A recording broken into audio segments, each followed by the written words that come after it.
Hi, welcome to this week's edition of Blue Talk. Again, John, Dave and myself are going to look back over the European Cup games at the last weekend.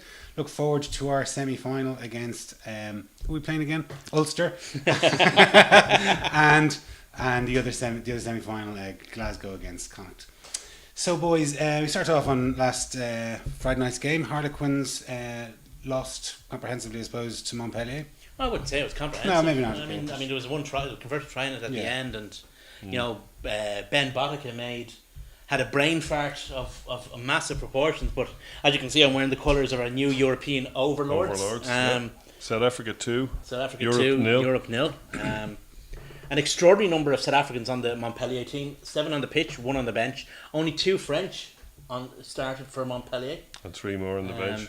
Prompted Bernard Laporte in what must be one of the most hypocritical utterances by anyone ever. Prompted Bernard Laporte to say, oh, maybe we should bring in the Irish system. I mean, come on. Best luck with that, Bernie. Yeah. But yeah, Montpellier, that game actually wasn't a terrible game. Because I think... that was mediocre. It was mediocre, yeah. Montpellier were the better of the two teams, obviously. But Quins never gave up. They never let them get that far away from them. So even if there was only a couple of minutes left and they were deep in their own territory, it was still only a one-score game. They grunted them out of the way, though, like a good South African team does. Yeah. So, you know, it was never going to be a great spectacle with that amount of grunt going through the Why team. would you? Conor O'Shea's last game in charge. Yeah. Sad that he didn't end on a high note. Although, didn't he controversially beat Michael Cheika Stade Francais in the last time? So maybe this is payback. Cheika went nuts in that game, didn't he? Cheika lost a lot. Ballistic. It was 2011. It was 2011 because I was talking to some of named up. I was talking to some of the Stade players, including my favourite player, the next day, Sergio, and they were less than impressed with the refereeing from the Irish ref that day. I wish I had been there. George Clancy. I wish I had been there. I would have told Sergio what you really thought of him while he was standing beside you, all 6'5" of him. This guy's always slagging you off, Sergio. He probably would have seen a calendar somewhere and then lost interest in me. I would have just showed him, like, flicked the calendar at him. He would have been like this. You were going to be in it, were you? No, I was not. There isn't a calendar wide enough to fit my frame, I'll tell you. Well, Right. of course, the final was Saracens against Racing. That was a dreadful game. That was a dreadful game. Well, I didn't see it. I'll have to own up. I was working, You and missed then something? I had it recorded, but I heard it was shite, so I didn't bother. You're right. Don't waste 2 hours of your life. It was dreadful. I mean, I'm trying to think. I'm trying to pull positives out of it. Owen Farrell was very ice in his veins, very cool-headed, took his kicks and did what he had to do. I thought Wigglesworth put pressure on in the right places, but it was anti-rugby. I mean, that's what Saracens did. I mean, this year we've said a couple of times on this show, actually, that Saracens have expanded their game. Yeah. They bloody well contracted it again for the final. It's almost like It's a final, but though, like it was I suppose. lashing rain. I mean, occasionally the camera would sort of show a close-up and it was I was pelting. drowning, yeah. But they kind of just sat back and waited for Racing, who wanted to try and play a little bit of rugby, to knock it on. And then they just killed him in the scrum. And Carter was injured, clearly, and went off pretty early enough in the second half. People If got that very, was Leinster, we'd all be clapping them and going, well done, lads, you People played got very- sensible rugby. people got very excited during the World Cup about the new rugby. And that's all very well in a nice, bright, sunny autumn or in a stadium with a roof on it. Maybe can't- not always possible in the Northern Hemisphere to play that way. Well, you can't do it in the piss and rain. It's very difficult. Even like the two teams that have been in the Pro 12 have been kind of, if you like, the standard bearers for open rugby. When it lashes rain, we saw Connacht last week, they shut down the game. You know, and that's sometimes what you have to do in the Northern Hemisphere. And to a certain extent, Saracens have to be applauded for their tactical nous. It was kind of pragmatism, but it's... But it's pragmatism uber alles, Jay, and that's the problem with it. I don't mind a team being pragmatic, but if all it has is that negative anti-rugby. But It doesn't, though. But it reminds me of a They've little been bit playing a of bit. England in the early noughties when you had a place kicker who was probably on 95% accuracy. Give him a penalty pretty much anywhere inside your own half, he's going to penalise you. Didn't create a whole lot, but just had a monster pack who forced you into submission. Yeah, well, And like that's what they had. if that's what you have, that's what you got to play. I know, but if Saracens- you have that much, if your pack is providing that How amount much of ball ball for you. you think you could run around a little, But what it did do, toddle forward with one it thing now it and did do again? is it just highlighted the hypocrisy of the whole European Champions Cup model. I mean, amongst the various hypocrisies, we were told that by getting rid of the chaff from European competition, Which would be brilliant. we'd have a more refined, we'd have the fillet of rugby. Well, that look, was scraggy end. We were told that teams that were not taking full part in competition were just resting the players. Did you know that the Irish players sometimes only played 20 games because they rest themselves for European competition? And against the Maroa Toje played this season.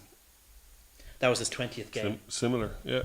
Look, So, I mean, basically, they were just talking shite. the simple thing, well, yes, they were. They and did they've get been a- sorry, found sorry. out, but the simple thing about it was some of the things they said were right. Okay, like Irish teams prioritised the Heineken Cup over all other competitions. That's fairly undeniable. In fact, to the extent that we couldn't understand why everybody else didn't prioritise it in the same way, and we in fact criticised the French especially for not prioritising it in the same way. But like that's their gig, and Yeah, and that was and ours. it's also easy to read that if you left the two nations that gave the littlest shite about the European Cup to run the European Cup, what Yeah, was going to no, happen to exactly. the European Cup? It wouldn't have any priority, and nobody really give a shit about it, and that's pretty much what's happened. But they got a full house. I mean, we were all Ish. okay, ish. But I mean, it still it was. They sold down- all the it- tickets. They got rid of a lot of tickets. I would say there wasn't a child in Lyon, in a school in Lyon, that didn't have a ticket for Yeah, that but match. I mean, you give away an awful lot of tickets for other matches and others, places where rugby isn't a particularly big sport, and no one still turns up. They pocket the tickets and don't bother turning up. They shifted nearly 25,000 tickets in the last 2 weeks before the final. I mean, come on now. Well, Well, they sold whatever. 19,100 for Leinster's game against Ulster, which we'll get to shortly. But they did sell 19,000 tickets in the space of, they were like say Leinster. We are in a glass house. We can't really throw stones.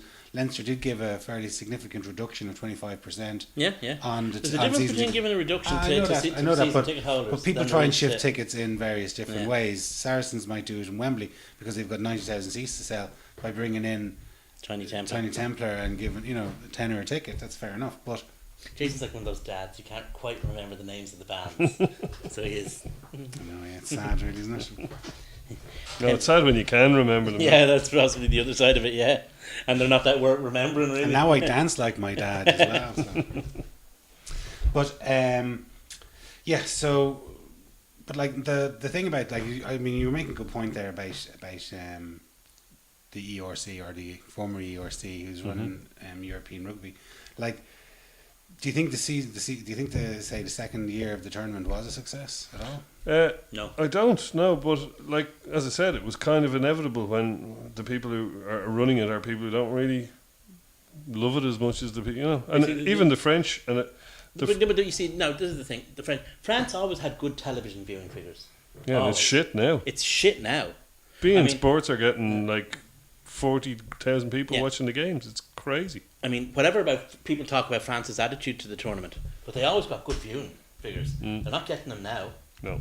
And that brings us on to a point that Well, we had a question from Colin Mehagan, who asked us about an article that Paul Williams, not the crime journalist, the other Paul Williams, wrote about a British-Irish Italian league, if you like, and whether that's the way forward. And he wrote in the aftermath of the top 14 deal.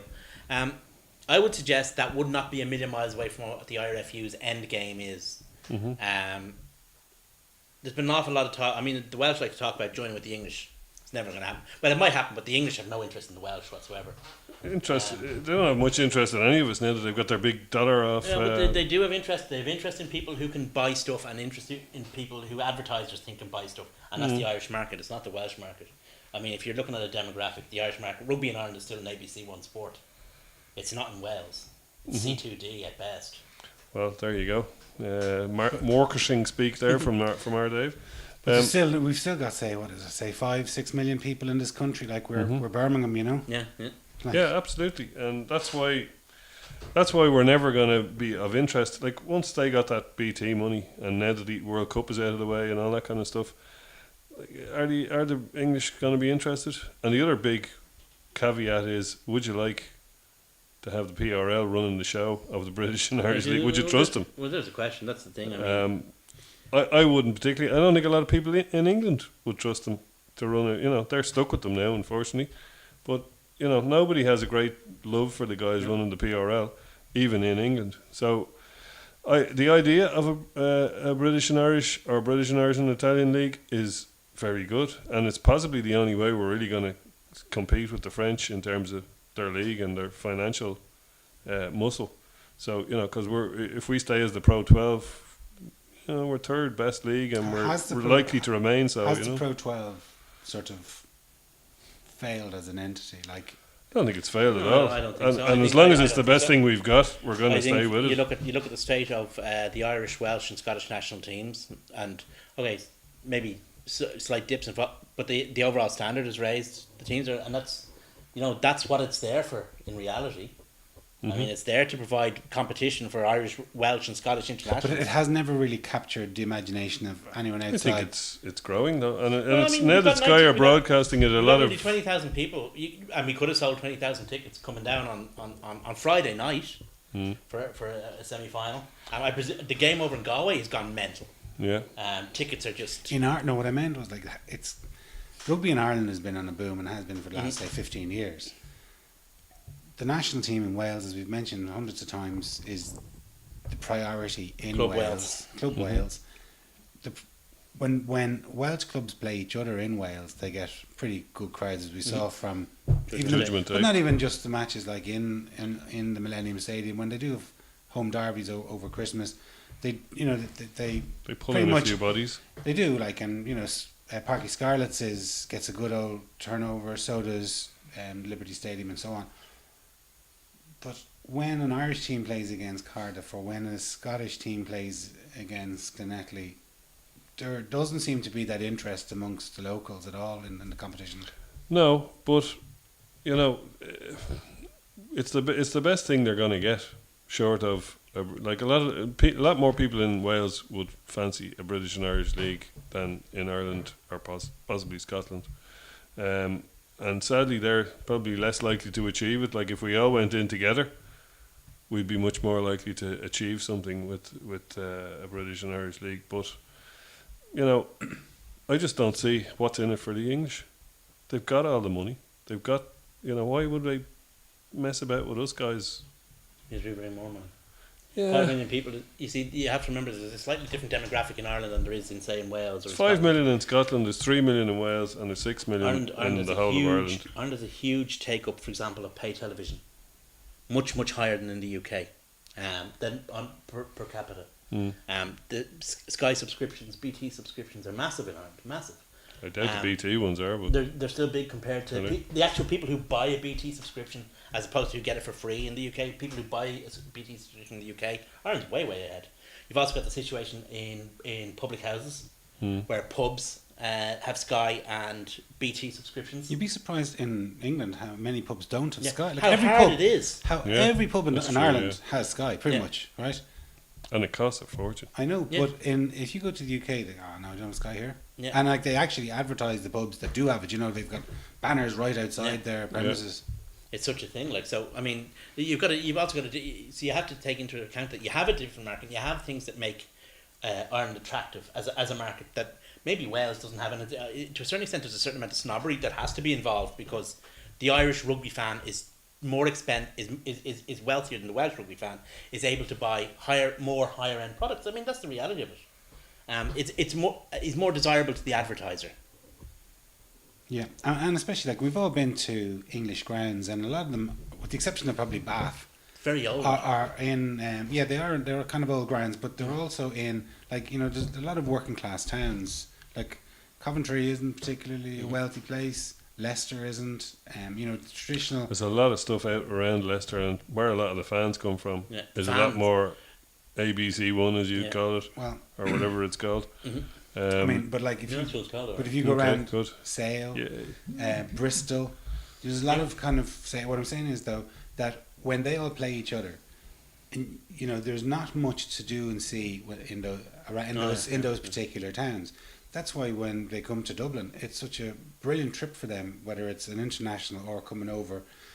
When Leicester were coming over, they brought over a huge travelling contingent because, frankly, they didn't have too much European travel under their belt in the past, but it was seen as a very attractive destination for them. Whereas if you're going in a motorway, as we saw even in the European Cup semi-final, people wouldn't get in a car and drive for an hour. 30 miles, yeah. Yeah. I still, the two things that put me off are what's in it for them and Money. do we want them running it? You see, the thing is, because there's money in it, it wouldn't be them running it. I mean, the reality is there would have to be a Celtic or There'd have to be a Celtic influence, but then what's in it for them? Why would they want that hassle? Money. I know it's money, but money. That's all they want. That's all they ever want. Will they get significantly more money out of it though? Well, they get because they have to give us money. Don't forget. But they still make more out of it. They would. I mean, it'd be worth their while. I mean, and if it is, it'll happen. If on top of that, you also got the situation that it's a graveyard at the moment. Or to a certain extent, it's a graveyard at the moment. But the reason why the Celtic nations are so forgiving of Italy is because of the potential. Yeah, there's 60 million. There is no other country in world rugby anywhere that has the potential that Italy has. USA, arguably. They do possibly. They do have to tap into it, Dave. Well, that's the thing. I mean, there was talk. That's why we forgive them so much. But there was talk like, oh yeah, when they come to the Pro 12, they're going to bring Fiat with them. I mean, that really hasn't materialised. We haven't seen. They pay for the privilege of playing in our competition. It's not that we're desperately clinging on to them. They do end up stumping up. What I'm saying is that we have put up with an awful lot of unprofessionalism from Italian rugby because of the potential of Italian rugby. Mm-hmm. Again, the Italian Rugby Union is a very wealthy union, and that's why we put up with so much. Will the Italian Rugby Union be,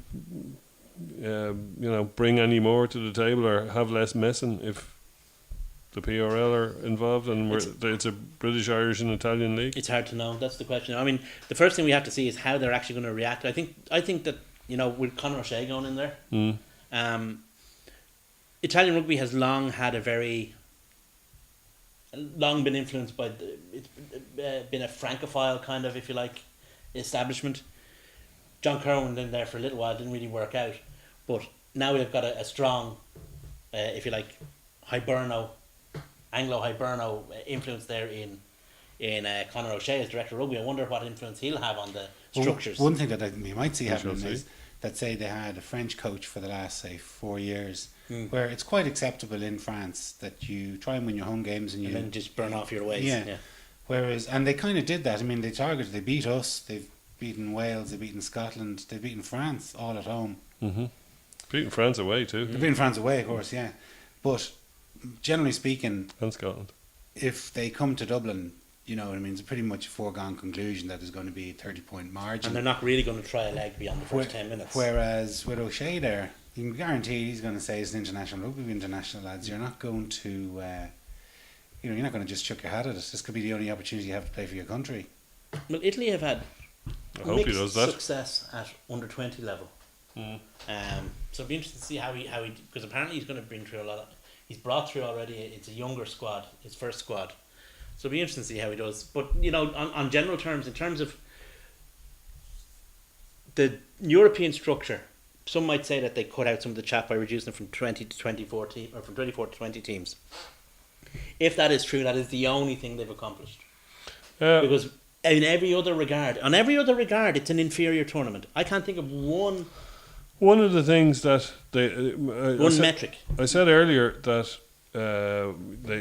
one of the things they said about us was that we prioritised the competition above all else, which was true. One of the other things that they said, which is true, is that it would improve our league because of the qualification. And like it or don't like it, that's true. Our league has got more excitement in it now because they're scrabbling for places. Even the two Italian teams are scrabbling for a place. There's certainly more excitement, but is it a coincidence and a confluence of events with a World Cup year?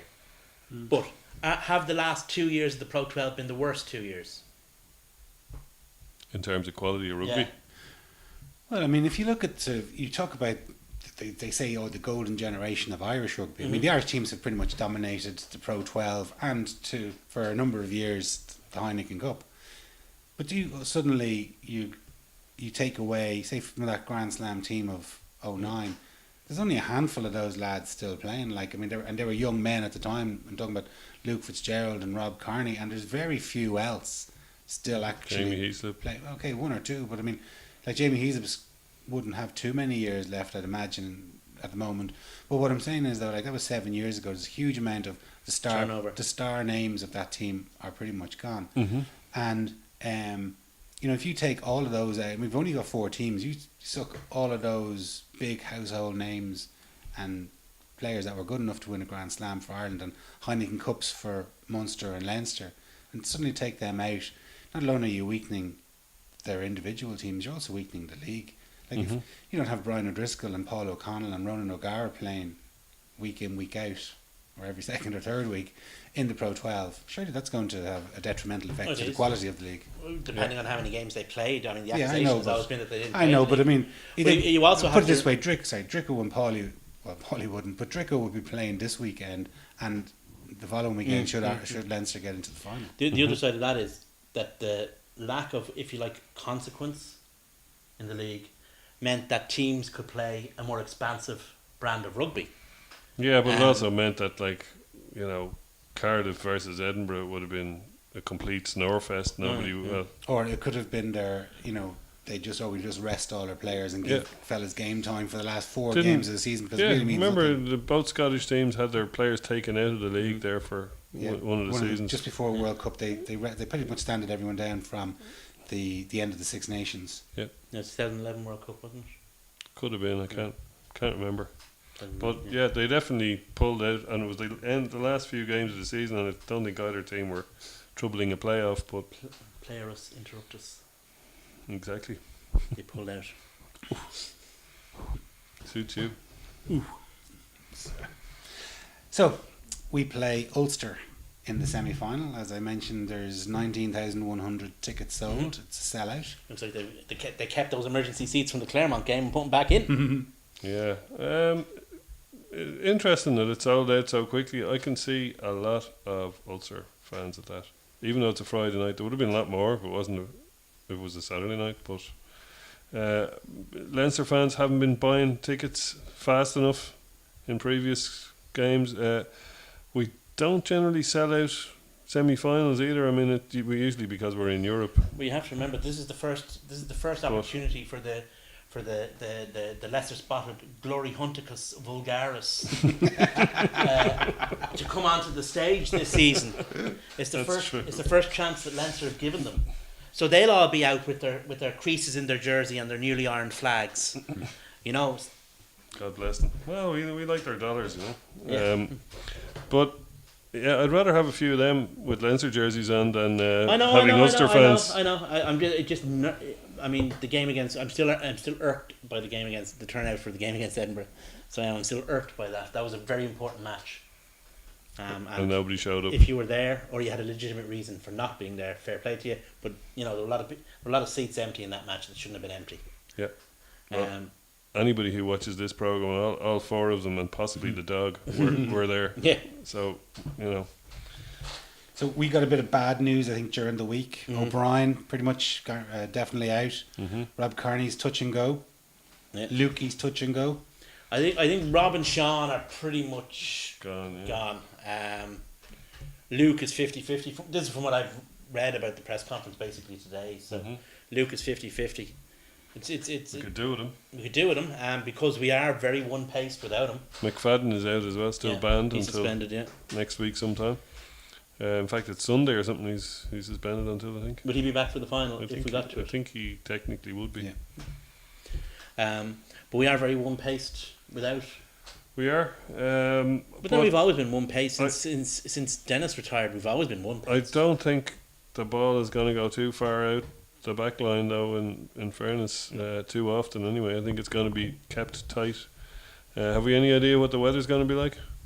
It's supposed to be sunny with a few showers. Okay, well, Well done for narrowing that down. I know this because I have a communion on Saturday. Yes, right, so you won't be there. I know I will because the match on Friday. Child of Prague out in the garden. That's the whole right. lot. Oh yes. But I think we're going to be looking to keep this tight and do a Montpellier on them. And if we do and we win, We can all come back in next week and apologise to Montpellier if we have an absolute snore fest of a game that we win. Saracens. Or Saracens, whichever. They both did it. So, you know, I can see Ulster wanting to chuck the ball around a bit more than we do. Their half-backs are going well. Their back line is going well. They did a bit of a number on us in the pack as well, considering... That's where they won it. I mean, people talking about their back line. Back line's only as good as the ball it gets. Of course. And our pack did not prevent their pack winning adequate or a ball of adequate quality. Yeah. Up in Ravenhill. I can see that being a different story, however. That would want to be a different story. Because if we, it doesn't matter how good your back line is if they're just standing there. That's true. But they also showed a lot more ambition than our back line. Yeah, but like I say, you can show all the ambition you want if you have the ball. We don't have the ball to show any ambition, so... So it's a hard game to call. There's going to be a very vocal, as I already said, very vocal Ulster support, probably in the North Stand mainly, and the North. Remember the final when they were kind of took over the That place? was great, wasn't it? They do like the North. They like to stay near as possible to Mecca. But yeah, if we can get a bit of stuff going and ignite some of our fans and get our stuff going, it could be a bit of an occasion, you know, and hopefully we come out the right. As I said last week, history is on our side. Statistics are on our side. Winning home semi-finals, you know, is on our side. Form is on their side, and most of the other things that win rugby matches are on their side. But home advantage is the other thing. All of those things, put them onto the scales, and it could go. It's an Interpro. What do you always say, Dave? Oh yeah. They exist in the bubble of their own reality. Yes, that's true. So anything could happen. Anything could happen. I mean, form doesn't matter. Quality of the size doesn't matter. What happened 2 weeks ago doesn't matter. What happened at Christmas doesn't matter. It's all down to what will happen when those two sets of team players run out over the white line. And to be perfectly honest, I don't see there have been wild variations in the sets of 15 that took the field in Ravenhill. No. Fitness and whatever and suspension etc. permitting. You know, it's going to be interesting. It's going to be interesting to see what we do in the back three. It's going to be interesting to see what we do in 12 and centres 13. as well. Yeah. Well, we could a few little variations there. We could throw Ian Madigan in for his last or second last game in the Leinster appearance. His last home appearance in the Leinster jersey for sure. We could throw him in at 12 there. Who knows? I've seen that suggested. We could go completely left field and throw Noel Reid in on the basis that. That we look so much better playing That going we forward look with him. great going forward. We do, Dave, but I'll be quite conscious of their backs running at him. That's the Especially danger. Stuart McCluskey, who would be his opposite number. But then again, it comes down to it. Stuart McCluskey can't run at him if he doesn't have the ball. What that does to our back three is it puts Gary Ringrose into it, and he can come in off his number 14 position and cause havoc. You know, that might be an interesting tactic with either Madigan or Noel Reid. But it also puts Ben Teo at 13, which most people seem to agree is he's better utilised at 13 than he has a little bit more space, and he can carve up the field a little bit better from there. It also puts him in a one-on-one with Luke Marshall, who's more considerably smaller than He's a smaller gentleman than Stuart McCluskey, Mr. McCluskey, and indeed smaller than Teo. So you've got all these things. I mean, there are these various different things to take into account. You've got, without Rob, you're going to have to play either Kirshner or Issa at fullback. And probably the other on the wing. I don't think you play Madigan at full. I can't see him doing that. With the option of having Kirshner or Issa there, I can't see them playing Madigan. No. Possibly Kirshner. I don't like Kirshner on the wing. Issa is great at full back, but he's a much better winger than Kirshner, is my take on that. If Luke Fitzgerald gets past his 50-50 and we stick him in at 11, we have a lot more options, because then we can... You'd stick him in at 12 as well. You could do that as well, yeah. Got a bit of good news with Johnny Sexton. He seems to be... good to go. Kermit Quilton was singing his praises today. Yeah, he's looking good, so... Yay, hey, because we wouldn't have been looking too pretty without him on the field. So we have a new scrum half who signed for us. Finally confirmed. Good man, Jamie. Jameson, good Gibson Park. He's looked great last year. I didn't see anything of him this year, but he's been I think he's been overtaken by the new young under-20 star. But isn't that in the quite Hurricanes. typical for a Super 14, 15 Well, if team? he, if, he, 18. if he has 18. if he has decided to leave the New Zealand system, he'd lose protected player status, which would mean if somebody is available for selection by the All Blacks, they have to be selected over someone who has made himself unavailable for selection by the All Blacks. Yeah. That's that whole system that they have. It affected, actually, funnily enough, on the weekend or on the week where we've been talking about him, we were talking about him last week, that significantly affected Isaac Boss. In that he had to move province first of all when he declared for Ireland, and then he had to move position. Yeah. So Well, the thing about it is that he moved to the Hurricane. It kind of exposes the way that players move are a lot more fluid between the franchises in Super Rugby than they are between provinces here. Because he was an Auckland Blues player last season, and now he's a Hurricanes player, and you know it's not.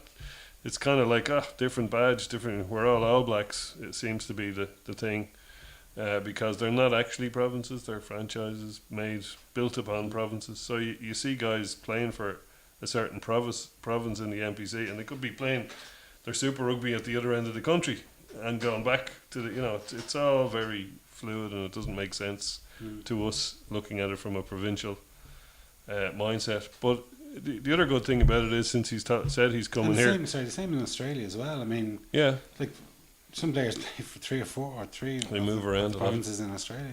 Well, the other thing it's done is that they've obviously said, well, if you're going, then you might as well go now. And he's got, we got him for early release for the start of July, which really is great because it lets him bed in here with pre-season, and he's not coming over like 5 rounds into the competition or this I kind still of query mess. the need for him, to be honest with you. As I think we if we were going to sign a scrum half, I think we should have signed someone at the An other end of the experienced career. one, yeah. And I have no problems with signing project players. I don't have an issue with it. But what I do have an issue We've with, got 2 young lads coming through Yeah. in the academy, I just don't see the need for it. and a third one. Just from an overall structure point of view, I just don't see it. Yeah, But well, maybe McGrath isn't that highly rated. Hmm? Maybe McGrath isn't that highly rated. mm, Maybe they don't see, like, if you think of it, say in Leinster's glory years, we've had 2 international standard scrum halves, who dovetailed very well together. and maybe they're looking at McGrath and saying he's not that standard. And if you think the previous incumbent, or one of the previous incumbents, who was an Irish international and played scrum half, now the manager, will be one of the decision makers on who he thinks is going to be, and maybe he just doesn't see it in McGrath. I don't know. I don't know. Maybe they're doing the old Madigan Goppert thing where they're hoping they're going to push each other, and hopefully it doesn't backfire, and neither of them. There's another one in there. You see, there's 3. There's McGrath. Nick McCarthy isn't that far behind him in terms of age, although he is far behind him in terms of experience. It's hard to know. But he's here now, so he's a Leinster player, and I hope it goes well for him. Yeah, absolutely. And Mr. Leads Triggs, us nicely on, in fact, to Mr. Boss. No, And his leaving. We finished with the Maori All Blacks first of all. Oh, okay, go on. Hayden Triggs has resigned for another year. That's true. And Tom Denton has decided to he's gone to Go to Gloucester. Gloucester, Yeah. Well, I'm not sure whether he decided to go to Gloucester sure and the decision was made for him. therefore left Leinster, or whether Yeah. he wasn't required at Leinster and therefore sought it. I'd say probably contract Leinster elsewhere. helped him leave. It leaves us next season in an interesting situation. We've Mick Carney, who's gone well this year. Yeah. We've Ross Maloney, who's made his breakthrough year. Now second year is always harder. Mm-hmm. We've got Devon Toner, and they're the Yeah. senior guys. Then we've got Ian Nagel. What about Mike McCarthy? I'm getting to that. Oh, sorry. Okay. Then we've Ian Nagel, who's been potential for a long, long time. Yeah. And then you've got Mike McCarthy, who people have been talking about. Is he Gonna retire. Is he going to retire? Or is he going to play on? But I don't like talking about guys. Are they going to retire? I don't like being part of that static. So But you wonder why they signed Triggs, because it leaves us 7 senior locks if McCarthy's not retiring. So and then you also have And you've got- maybe the under 20 You've got your captain. man, I can't yeah. remember his name. James Ryan. James Ryan. But maybe the assumption is going to be that we're going to lose Toner, McCarthy, and maybe Carney to the Irish camps. And that leaves you with 4. And you're gonna try and run a Pro 12. Two of them are quite callow. I mean, Yeah. they're young lads. You're going to try and run a Pro 12 in a British and Irish Cup campaign on 4 locks. One of Oh, whom hold on. is You've got- an academy guy. You've got David O'Connor and James Ryan coming in, and like I can see James Ryan being fast tracked Possibly. and playing a few Pro But 12 again, games at a minimum. very, very callow guys. I Oh mean, yeah, absolutely. that's but they're that's the point. That's why absolutely fine for I would the say B&I that, Cup. I would say that signing Triggs is more to provide, is more to bump up the average age, as it were, and to bump up the experience quotient in the team. Maybe.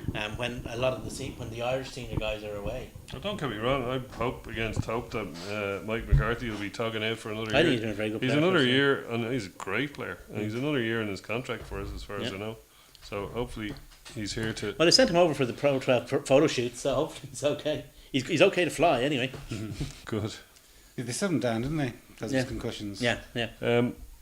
Where I was going, since we were talking about scrum halves, was Isaac Boss and his great service to both Yeah. provinces, Leinster and Yeah. Ulster, since 2005, I think. Yeah. So, like, that's pretty much 5 years for each one, or 6. Well, 6 years for us and 5 for them, something like that. His first game for Leinster was against Leicester in Welford Road in a pre-season friendly. I was at that actually. I was at it myself. Yeah, I got to meet him and I was delighted because he was a bit of a hero of mine. So, and he's as nice in real life as you'd imagine. Yeah, great guy and great service, and it'd be great if he could be wheeled out at half time or something just to say goodbye to both Start sets him. of fans. Start him, yeah. Could do that as well. But if he's I'm not, sure the OLSC will have some sort of presentation for I all would the hope leavers. so. I would certainly for him. He's been great. OLSC tradition is to formally honour retirees, but not guys going to other clubs. Okay. Well, he's definitely going to be one No, of he's them. retiring. Yeah, or he will be. Allegedly, he's gone back to New Zealand anyway. Yeah. Is he? Yeah, so they say. So, well, speaking of people leaving, Mike Ford has been asked to leave Bath. Has Yeah.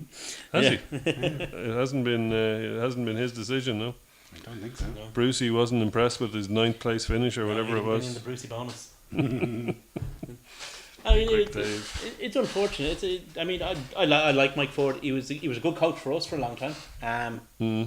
As a How the head mighty coach, have though, fallen, like this time last year, they were He was narrowly good, beaten yeah. by us in the Aviva. Aviva, and Sky and BT were kind of bigging him up as potential England coach in the future. And this year, I mean, the only he lost the Son match. has lost his Yeah. place. And I mean, one of the things, I mean, we had a diabolical European campaign, but we were still to defeat them. well, they beat us in their house and we beat them in So ours. I don't think he went with a huge amount of credit. It's unfortunate. I mean, these things are cyclical. I mean, but the thing is funny. How many of the guys from Eddie out of a job, and now Mike Ford out of a job. Well, unfortunately, his main. I know he's a backs coach, but he was mainly a defence Defence coach. coach, yeah. So he's unfortunately we don't have a use for him in Yeah. Leinster because the one really good coach we have is a defence. Yeah. One really experienced Coach, coach yeah. we have Our most successful coach. is a defence coach. Yeah. So I can we can't really use him sadly. So Well, we do need a bit of coaching experience. but- Alan Kavanagh, who kind of got in touch with us to have a bit of a laugh at poor old Bruce Craig. I don't think anyone's really crying for him. Also asks, and it's more kind of to do with the international team, South African tour. Oh yeah. Will that leave us behind the 8 ball at the start of next season, like it did, like this season, like we were behind the 8 ball at the beginning of this season with the World Cup? I don't think so. Not as much. Are not all the other countries not touring? But that's what I'm saying. I think, I mean, absorbing the after effects of a summer tour is something that we're used to. We do Yeah. it all the time. I And mean, then it's- they've got their month off and they come back in August or Yeah. It's whatever. a Lions tour next season, the Yeah. end of next season, so that's gonna mess us up. Well, maybe not in the form of some of the. Won't find That's me true. too many in it. That's true. But no, I don't think the South African tour. I mean, and the other side of that is if they get a win or even 2 wins over there in South Africa, which isn't beyond the realm of possibility. 2 wins, I think the country would have a week off work. Yeah. you know. But if we got a test win in South Africa for the first time, that'd do most people. I mean, that'd bring those guys home floating on clouds. It'd be great for the whatever club contributed them to the Irish team. So, no, I don't think it'd be necessarily a huge negative. Yeah. So that brings us to the other semi-final. Connacht are playing Glasgow. Glasgow have a couple of injuries. Yeah, Dunbar out. That's a huge loss. Yeah, big loss. Yeah. Connacht could have had a few injuries if things had got out of hand with Henshaw retrieving his laptop. In Yeah. Bandit country. Yeah, have they look? Actually, funnily enough, I was talking about this during the week. One of my favorite soundtracks, film soundtracks, is the Judgment Night soundtrack, which paired alt rock and hip hop artists together. Right, it's a great soundtrack. But the thing Was is, that the one that Aerosmith and Run DMC? no, it's much later than that. No. Okay, sorry. You had Helmet and House I'll get of back Pain in my and stuff box. like that. Okay. Sonic Youth and Cypress Hill. Okay. But the story of the film is these guys kind of get caught in the middle of a gang war that they kind of shouldn't be involved in, but get because they're kind of fish out of water. These the Connacht team should have just left Judgment Night to the police. You know. Yeah, well, there's a couple of angles to it. No newspaper is going to be depressed about it. So, it's always going to make good press, seeing a load of big rugby lads going into some dodgy area to get a laptop back. That's always going to look good on the paper. However, the potential for disaster is just so big that I'd say the coaches are, killing them. Unless it was totally stage managed and everybody knew what was going on, and they just got a story out of it. They knocked on the door and said, "Lads, the papers are outside. Come out and we'll have a bit of crack, and then you can give us their laptop back, and everybody that was the go case. home loving everybody." For a start, I mean, The guards were there, weren't they? Eventually, you aren't recalled, so yeah, which in itself could have had Funny, negative repercussions for some of the if things had gone wrong. I mean, it's just a silly thing to do. You don't do stuff like that in the run up to a semi final. So you just don't. it's probably not a good thing for the timing of it. Yeah. Well, But hopefully, anyway, the good thing is that Robbie got his economics notes back. yeah. Well, or did he? Have we Well, had I'm not that sure. We don't confirmed? know, actually. We don't We know. don't know. So hopefully it doesn't put them out of their stride and they can still beat Glasgow. Yeah, I don't think it'll have I don't think because the way it turned out, it's not going to have a huge effect. To be honest with you. It could have a galvanising effect, though, in fairness. It could be like sort of, we all stood up and we're going to stand up to Glasgow as well, Who Yeah. knows? Young Guns 2, Blaze of Glory. They Well, all they got did shot the- down, Jay. They did beat Glasgow a couple of weeks ago Yeah. in a match that was kind of, I suppose, the quality of it was dictated Rain to by stop the play. weather Yeah. and, stop play. and whatever went on. in the And pitch. a lot of the players on the pitch were only using one hand because they were using the other hand to hold the umbrellas to keep their powder dry because they pretty much knew that this was coming up around the corner again. But I'm sure that Yeah, but they had to fight the over winner got which a home ground it was in. match, Yeah, but and that was a I still big. think that there was home or away. That neither wanted to make themselves a hostage to fortune. No, but I still think that Glasgow were surprised at Connacht's Oh, they certainly were. I think Connacht certainly won the mental battle in that match. And- Definitely. And the other really significant thing about it is the guy who Pulafisi is after getting banned. Yeah. So he's out for the rest of the season. Is he? Yeah. Yeah. So that's a huge positive. So Dunbar out injured and Although, him. in fairness, having a fella that's stupid on the pitch, Oh, he's wasn't- a great, I don't know he's if a it was- great tight head though Yeah. when he's not being stupid. So he's a lot of you have a lot of fellas worrying about him in the scrum. So I think that's probably a good thing. I don't know what Connacht's injury woes are like. Nathan White is out for the season, is he?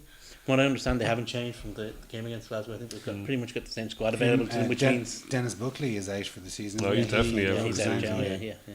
He's on I crutches heard now. him being interviewed and he said he broke his ankle playing tip rugby. Yeah, I heard It's that. a bit of a Stupid. I should have said that at Munster. Anyway,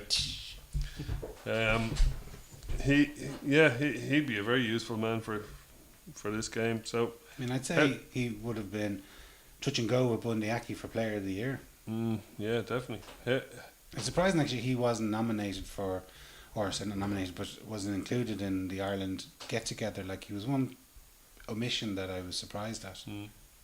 Yeah, I don't know. Is it has he a bit of a reputation or something? I don't know. I don't know. I Don't haven't know a anything clue. about him. I have no idea. So I suppose I shouldn't really be even asking that question. But somebody, the form he was shown, and how good he is at scrummaging, and pretty much everything else. He plays scrum half a lot. He's And very he's a mobile great player. as well. Very Yeah. mobile. I suppose he's Connacht just, tend to use a lot of that dummy half, for want of to bring in a rugby league term, they do tend to use a dummy half an awful lot. yeah. And play Marmion a bit wider out, which gives them greater and Extra wider man as well. distribution options as well. Long passing a bit further Yeah. away from the scrum. So anybody would like to put their cock on the block as to who's going to win the Glasgow Connacht game? It'll be an Ulster Connacht final. Do you reckon? So I don't know. an all-Irish That final. game is a lot more finely balanced than I thought it would be. If you'd said it to me, say 6 weeks ago, I would have thought Connacht would have won handily enough. Glasgow are really playing well at the They are, moment. I agree, And if they had everyone fit, then I might have tipped it towards Glasgow. But now they've got and on that Dunbar, I don't think that Dunbar injury can be underestimated. The gravity of it to the Glasgow cause. And then Finn Russell played like a feckin' idiot Yeah. against the other week. Can he be that bad again? If he can do that Oh, again, oh yeah, he can. Yeah. Oh God, yeah. he's yeah, good yeah, at it. Yeah. yeah. He when he decides to, he can really. Oh, he can stink up a pitch with Arwell Thomas when he gets the head in him. So I'd be leaning towards Connacht, but I still wouldn't. Neither result would surprise me. I think we'll beat Ulster Yeah. because I think us beating Ulster in knockout matches is what we do. Our dream. Just because I just think there's a kind of a culture, there's a cultural knowledge, and I'm basing it on nothing else except that. Well, yeah, as I said at the outset, I think we have it on history, we have it on mindset, we have it on all the things that you just mentioned, but sadly form and a few other things You don't have mentioned it. you mentioned like having intellectual knowledge or history on our side. Mm-hmm. The team that played against Ulster in the 2012 Heineken Cup final, or the 2013 2014. 2013 was it? No, 2014 semi-final. No, 2014 was the final that we Final. won against them. Yeah, and then 2015, 24, which was the year we beat them in the semi-final when we beat Glasgow in the final. That was 14. No, it was 13 when it was the two ends were blue and white. That was 13. That was the final. Oh, you're right. Yeah, Yeah, that was the right, final. excuse That was the final. And then the following year we beat them in the Semi-final. semi-final. Well, we beat yeah. Glasgow in the Excuse me, final. We beat Had Glasgow. it But- backwards. But I'm just saying that going back to say the 2 years in the two finals, 12 and 13, Oh, massive turnover. You're going to... like not only but like the players that we have playing they don't have like, okay, there's Sexton and there's Nasiwa and Heaslip, but there's an awful lot of fellas that don't have that history that are playing for us. Mm-hmm. Not saying that they're not as good a player as playing for Ulster, but they don't have that knowledge in their memory Memory banks. banks. The thing is that they have to realise, or at some point it has to be made clear to them, if they want to succeed, they have to get that knowledge into their memory banks. And the way they do it is by winning these games. Heaslip, etc., etc., etc., didn't have that in their armoury until that day in Clonettery. You know? Mm. And that's where that came from.